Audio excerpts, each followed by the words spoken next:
Continuing with our team coverage of today's violent storms, parts of Wilkes-Barre remain in the dark after an afternoon storm knocked neighborhoods off power.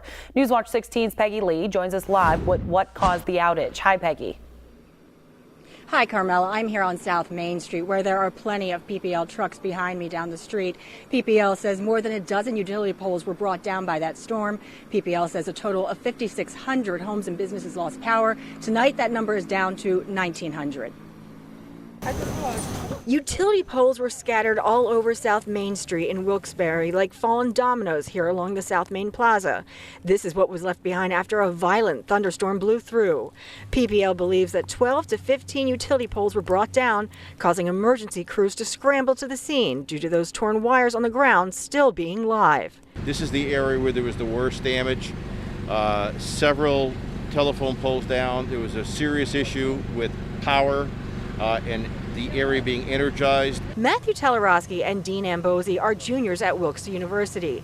They lost power as well. All of a sudden the power went off, so me and my roommate just decided to check it out, see how it is, because this really doesn't happen around Wilkes. I was in lab and we got hit by the storm. We heard a lot of noises, power went out, and there's no power on campus right now. The fire chief says his crews had to rescue a woman who was trapped inside that car.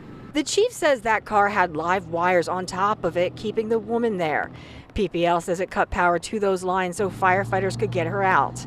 And while South Main was the hardest hit area, the fire department is asking PPL to focus on getting power back on at Valley View Terrace first, where there's more than 150 people living there who rely heavily on their electricity. People are on oxygen there. There was a lot of concerns, but PPL is really working hard here to get the power returned here, and more importantly, to try to get the power to that high rise. PPL says it will be sending additional crews from other areas to help restore power here in the city. Peggy Lee, Newswatch 16, reporting live here in Wilkes-Barre.